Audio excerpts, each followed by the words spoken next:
vậy chỉ được tí bài sập mình tha nè nụ nơi không thằng riêng cụ cài vàng mệt cỏ đòi đặt kê không mà thằng này cả đòi bởi ai để giáp bật dương giáp sợ thật bà dương giáp nè cứ tôi thải dương chỉ sợ giáp hỏi sao bà này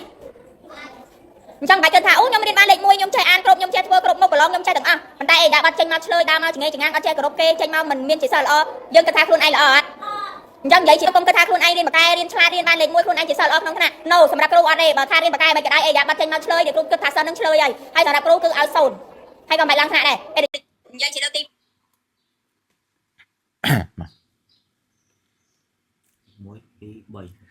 បាទអរគុណអ្នកគ្រូប្រាក់សំផស្សបាទដែលនិយាយទៅកាន់សិស្ស80ដងបាទនេះគឺជាការអប់រំមួយដែលល្អហើយខ្ញុំមើលឃើញឱកាសនេះក៏បញ្ជ្រាបចូលទៅនឹងចំណុចគោល3ដែលទស្សនវិទូបរទេសជាទូទៅបានកំណត់ថាដើម្បីក្លាយជាមនុស្សដែលមានគុណភាពគឺត្រូវមាន3ចំណុចសំខាន់ទី1គឺត្រូវមានជំនាញក្នុងជីវិតយើងត្រូវមានជំនាញមនុស្សដែលអត់មានជំនាញគឺមនុស្សអត់បានការទេអត់ប្រយោជន៍ធ្វើអីអត់ការទេទី2គឺមនុស្សត្រូវតែមានចំណេះដឹងទូទៅដែលចំណេះដឹងទូទៅជាប្រចាំហើយទាន់សម័យទាន់សភាពការទៀតគឺយើងមិនមែនឆ្ងោកតែរៀនជំនាញមួយហើយអត់ដឹងថាពិភពលោកវិលដល់ណាផ្លាប់ដូរដល់ណានោះទេគឺត្រូវតាមដានព័ត៌មានត្រូវតាមដានចំណេះដឹងត្រូវមានចំណេះដឹងជាប្រចាំតើតើយើងមានព័ត៌មានបានបង្កើតចំណេះដឹងហើយតើតើយើងមានចំណេះដឹងហ្នឹងបានយើងយល់ដឹងថា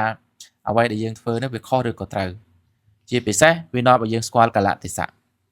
ហើយអ្នកដែលមានចំណេះដឹងគឺទាន់សម័យអត់ចំណេះដឹងអត់ទាន់សម័យទេអត់ចំណេះដឹងអាចនឹងប្រើជំនាញខុសទី3ដែលជាកត្តាសំខាន់ជាងគេបំផុតនោះគឺអិរិយាបថដែលអ្នកគ្រូប្រាក់សម្ផស្សគាត់បានផ្ដល់អនុសាសន៍ទៅដល់កូនសិស្សហ្នឹងអិរិយាបថគឺជាអាការៈនៃសកម្មភាពដេកដើរឈរអង្គុយនិយាយស្ដី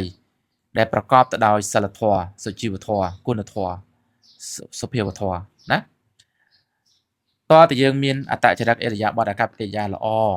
ទើបយើងអាចក្លាយជាមនុស្សល្អបានបើពុំដូច្នោះទេមិនចាត់ទុកថាជាមនុស្សដែលមានគុណភាពទេចុះបើចេះដឹងឲ្យឆ្លើយចុះបើប្រកែឲ្យឆ្លើយចុះបើមានជំនាញឲ្យឆ្លើយអត់មានគុណធម៌ពេលខ្លះអ្នកមានជំនាញអ្នកមានចំណេះអត់មានគុណធម៌គឺជារឿងនាំទៅរកក្តីអន្តរាយដ៏ធំធេងនៅក្នុងសង្គមណាដូច្នេះហើយយើងត្រូវតែមានគុណធម៌ដែលផ្ដើមមកពីការមានអិរិយាបថចេះស្វាគមន៍ចេះរស់រាយរាក់ទាក់ចេះសំពះចេះអោនលំទោនចេះគោរពស្គាល់ទីកន្លែងស្គាល់ទួលស្គាល់ដបោកស្គាល់មួកស្គាល់មកុដណាស្គាល់កប៉ាល់ស្គាល់ឆ្នាំងអ៊ុតបានន័យថាឲ្យយើងរស់នៅអប់រំអត្តចរិតអិរិយាបថរបស់យើងបានល្អត្រឹមត្រូវក្នុងការរស់នៅក្នុងការប្រស្រ័យតាក់ទងក៏ដូចជាក្នុងការធ្វើកិច្ចការងារបាទសូមអរគុណ